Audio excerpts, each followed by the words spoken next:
iisipin po ng taong bayan kasi si VP, si Vice President Leni Robredo, combative, hindi harmonious yung relationship nila with then President Rodrigo Duterte, kaya a meager 712 million lamang. At si VP Sara, abay nung bahagi pa ng UNITEAM at nasa gabinete pa ni Pangulong Marcos, binigyan ng 2.3 million. Tapos ngayon po, ito po ang nararanasan po ng OVP, ng Office of the Vice President. Dahil ano na rin, tumiwalag na po, no? Parang ano na, naghiwalay na po ng landas. Ang Pangulo at pangalawang Pangulo, wala na pong UNITEAM at combative na po yung relationship ng dalawa.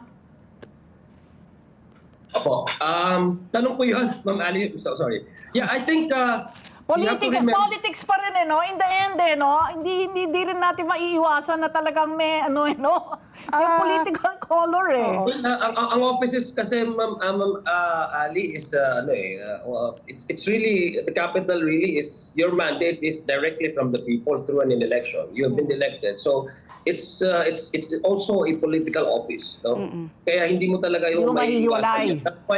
That's why I think the president, when they were campaigning, they were really bank on unity, no? Kasi they understand na kung hindi magkakaroon ng pagsasang-ayon yung dalawang highest officials of the land, ay talagang ang magsasuffer yung karamihan, yung ating bansa. No? But let us also remember that I guess the Vice President resigned. She was not fired. She was not asked to vacate her office, but she voluntarily resigned as the head of the Secretary of Department of Education.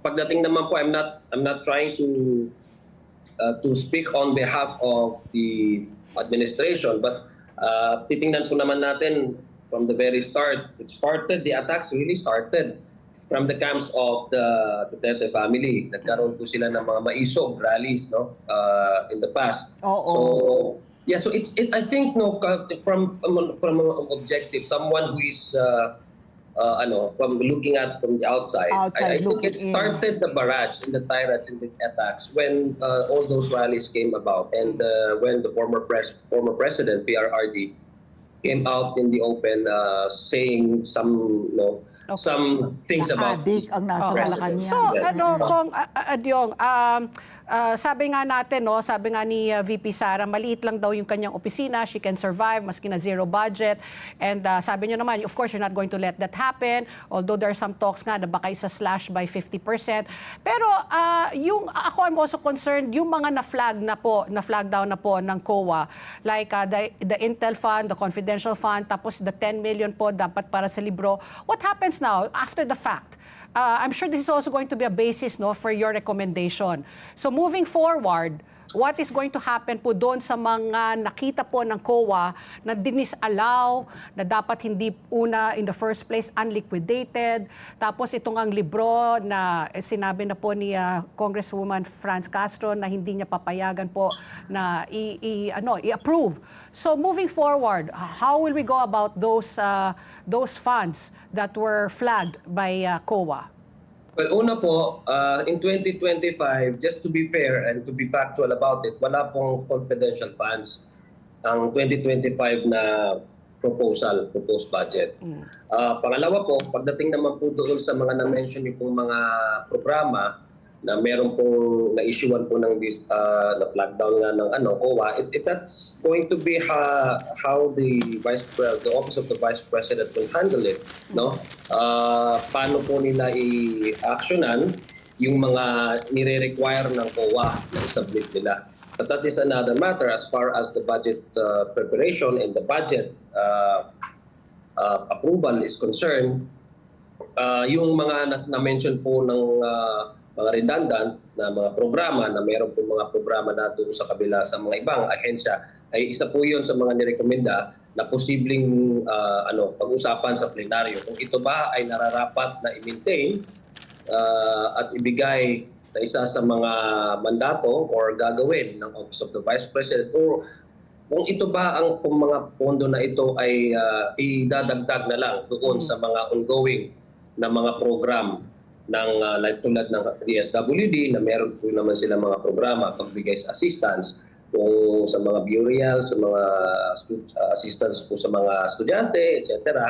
So, yun po yung napag-usapan doon. Kaya nga po yung word na na deferment is yung recommendation will be from the EXECOM at to take into action po ang plenary. So, yun po sa mga those are the things that will be discussed in the plenary debate, which I would be sponsoring, and I would be also that's primarily my job. No, that makes it hard for me to really sponsor the budget because, well, as I've said, I only have a very limited source You can only do so material. much. Oo. Yes. Yes. Okay, kung siya ito no, yung mabigat yung sinabi ni VP Sara na lahat itong lahat ng mga moves nito, lahat ng nais maging presidente.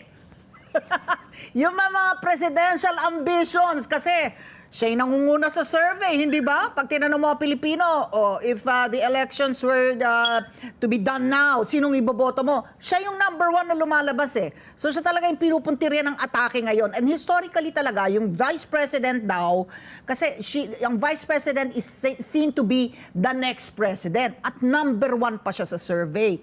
So, ano yun, I'd like to give you an opportunity kasi ang nakikita kong very vocal ay Makabayan Bloc, no? Sila Franz Castro, sila Arlene Brosas, na hindi ko naman lubos maisip na pro House Speaker Martin Romualdez yun dahil ang tinuturo kasi na orchestrating all of this ay yung mga may presidential ambitions. Una po sa lahat, ang ginagawa po natin dito ay mandato ng House of Representatives, ng legislatura. Hindi po ang House of Representatives lamang, kundi pati ang Senado. Binigay po ito nakatrabaho ng konstitusyon sa atin. Kung hindi ho natin gagawin ito, it's a technical definition kung hindi ho natin to i-exercise. It would be tantamount to abandonment of office. Kung hindi ho natin itong i-exercise itong mandato na ito. It is a requirement of the Constitution. Kaya nga po, inatasan ang legislatura kasi para magkaroon po ng check and balance sa tatlong sangay ng gobyerno. Kung wala po itong check and balance, hindi ho tayo demokrasya. Kung hindi wala ho itong check and balance ay wala pong saysay yung boses ng tao, yung pinili po nila na representante nila sa Kamara na para sa trabahuin at pusisiin ang pondo na pera po ng taong bayan, ay mawawala din po ng saysay yon kung hindi ho natin to i-exercise. So, kaya nga po ako personally, nagtataka po ako bakit ginagawa itong issue ng about 2028 election. Na ito naman po ay regularly ginagawa annually. No? Every year po, talagang whether we like it or not, it is the mandate given to us. If we do not exercise this, at saka pagpalagay natin yung mga tao ay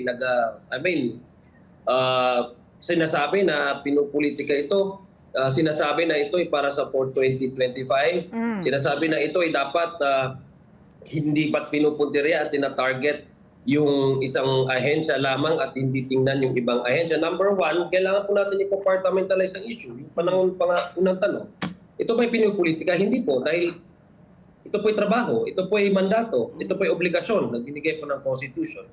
Ito po'y whimsical na ginagawa, hindi po. Every year po ginagawa na po ito. Naku, kung Zia, hindi nyo chinek and balance nung 2023, nung 2.3 billion ang budget ni VP Sara.